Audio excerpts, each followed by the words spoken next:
Assalamu alaikum wa rahmatullahi wa barakatuh. This is Imam Walid Hakim. I'm here in Arctic Norway.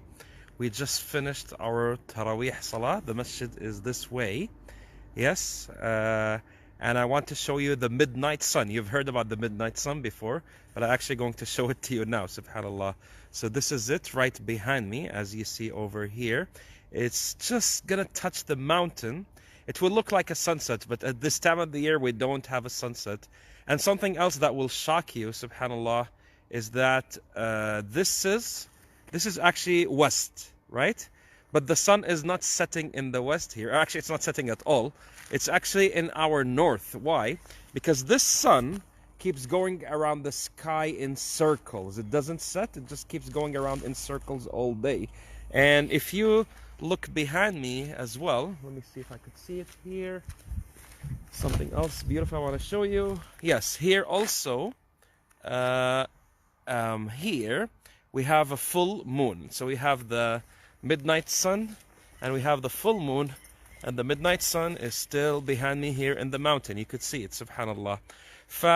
You know, I'm going to tell you something very impressive, that this midnight sun was mentioned in Surah Al-Kahf, when Allah subhanahu wa ta'ala talks about the story of Zulqarnain alayhi salam, and that Allah subhanahu wa ta'ala gave him abilities to travel as far in the earth in the east and as far in the west.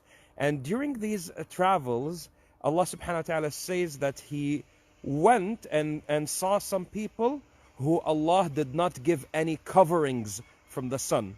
لم نجعل لهم قوما لم نجعل لهم من دونها سترة. Yes, that the people who he arrived, they were under the sun and they don't have any covering from the sun. What does that mean, subhanAllah? At that time when it was revealed, the scholars of tafsir have not seen this phenomena because they haven't traveled to these extreme parts of the world. But here, subhanAllah, we have it over here, the sun.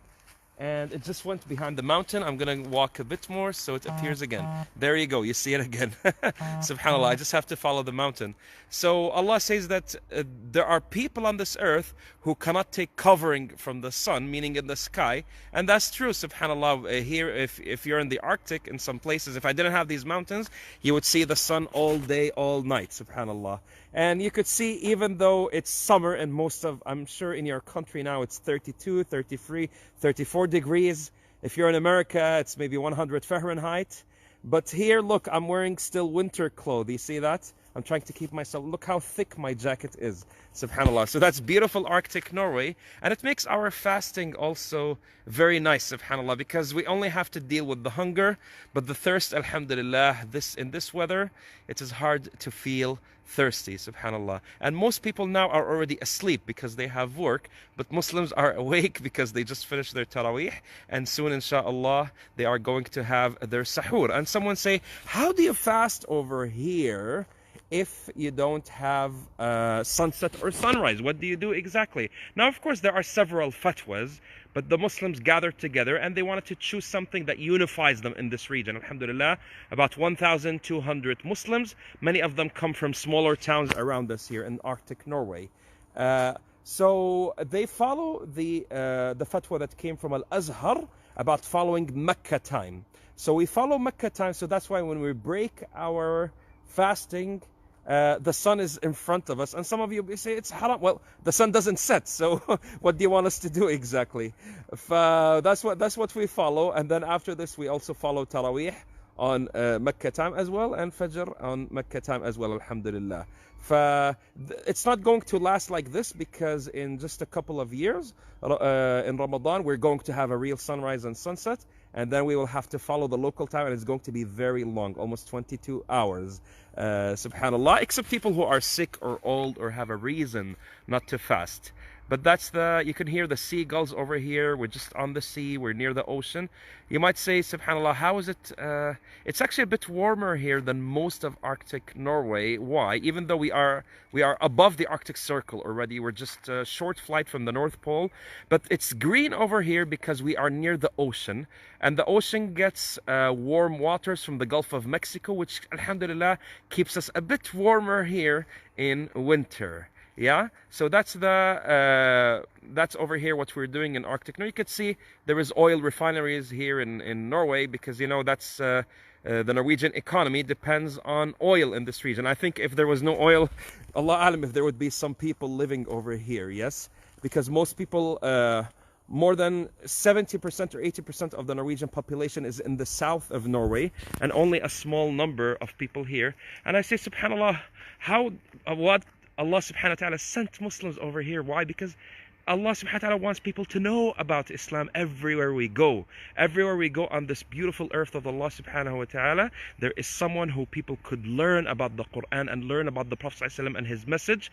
And we are the ones who are trusted with this message to convey it to the people over here. And alhamdulillah, we've had several shahadas this year by the blessing of Allah subhanahu wa ta'ala. So this is really good. Subhanallah, I'm walking away again from the sun, which is just behind the mountain here. If I walk about 15 minutes, I will see the sun again. There is a beach just over there, subhanallah. I'll be happy to take your questions about Islam in Arctic Norway. But I wanted to go to Surah Al-Kahf and go to the part of Zulqarnain and read the part which Allah subhanahu wa ta'ala talks about the people who have no covering from the sun.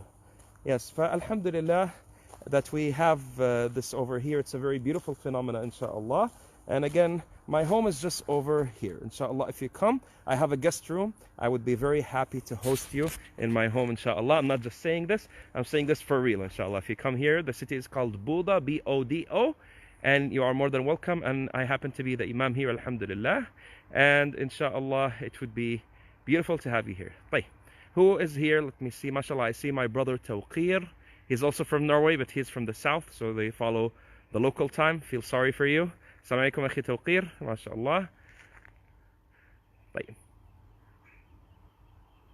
Okay, so you guys are, I think, some of you are just came back from tarawiix as well. If you're in Europe, breaking your fast. If you're in America and Canada, you're still fasting.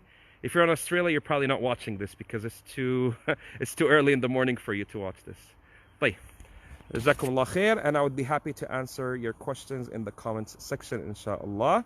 Look again one more time at the sun over here. Yes, if I walk a bit, you will see it, inshallah, the midnight sun. Wassalamu alaikum wa rahmatullahi wa barakatuh.